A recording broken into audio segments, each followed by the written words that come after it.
Kita ke informasi pertama, pihak penyidik Polda Metro Jaya masih menyelidiki dan mendalami rekaman CCTV di ruas jalan tol Jakarta Cikampek kilometer 49 hingga 72. Sebelumnya pihak Jasa Marga menyatakan CCTV tersebut rusak sejak Minggu pagi.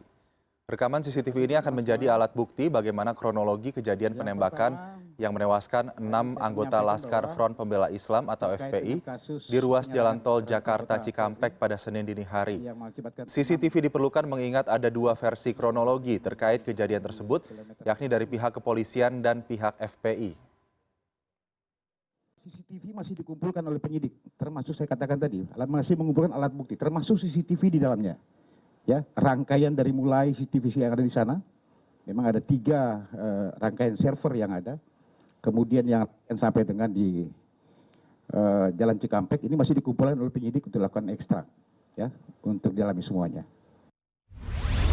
Dan untuk mengetahui informasi lebih lengkap sudah ada koresponden CNN Indonesia Arya Dita Utama di Polda Metro Jaya, Jakarta. Selamat sore.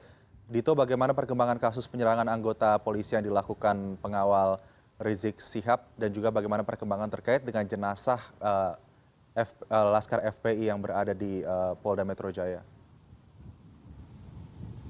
Ya, halo, selamat sore Aldi. Memang hal itu disampaikan informasi terbaru terkait kasus-kasus yang tadi disampaikan oleh Kabid Humas Polda Metro Jaya yaitu Kombes Pol Yusri Yunus tadi sekitar pukul 15:15 waktu Indonesia Barat. Nah, di dalam keterangannya kepada media dia menyampaikan setidaknya 4 hal. Di antaranya yang pertama adalah 6 jenazah anggota FPI yang tewas dalam bentrokan dengan pihak kepolisian di Jalan Tol Jakarta Cikampek.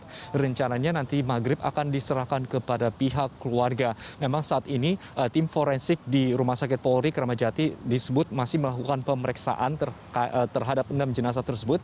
Nanti rencana nanti setelah maghrib ke-6 jenazah tersebut akan nanti diantarkan atau dikawal kepada pihak keluarga ke tujuan yang dikehendaki. Sementara itu juga Yusri Yunus juga mengatakan bahwa tim saat ini masih melakukan proses pengumpulan barang bukti, diantaranya meminta keterangan dari para saksi pada saat kejadian. Terus kemudian mereka juga akan berusaha mengumpulkan barang bukti berupa CCTV atau rekaman CCTV di sejumlah lokasi di sekitar area tempat kejadian. Selain itu juga mereka akan melakukan olah TKP dan juga nanti rencananya apabila sudah selesai akan melakukan rekonstruksi terkait kejadian yang terjadi pada hari Senin dini hari. Selain itu Yusri juga mengatakan bahwa terkait bantahan FPI mengatakan bahwa senjata api bukanlah milik anggota FPI atau Laskar FPI sendiri. Yusri Yunus mengatakan bahwa mereka sudah memiliki bukti bahwa memang senjata api tersebut memang dikuasai oleh FPI dan mereka meminta kepada pihak lain untuk tidak menyebarkan berita bohong terkait hal itu karena nanti dapat dikenakan pasal pidana. Selain itu Yusri Yunus juga mengatakan bahwa saat ini hari ini tim penyidik sedang melakukan gelar perkara terkait dengan kasus kerumunan di Petamburan yang melibatkan Habib Rizik Syihab. Nah, memang rencananya sore ini direncanakan akan selesai nanti begitu nanti tindak lanjut soal misalnya pemanggilan Rizik Syihab akan dilakukan setelah gelar perkara tersebut sudah selesai dilakukan. Begitu, Aldi. Dito, lalu bagaimana dengan keterangan terkait dengan FPI yang meminta penyelidikan independen dan juga akan melaporkan kasus ini ke Komnas HAM? Bagaimana respon dari pihak kepolisian?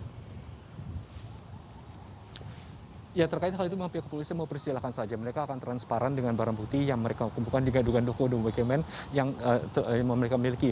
Pihak kepolisian menegaskan bahwa mereka sudah bertindak dalam SOP atau sesuai dengan SOP Standard Operational Procedure, di mana juga pihak kepolisian mengatakan bahwa mereka diserang terlebih dahulu oleh anggota FPI pada saat itu.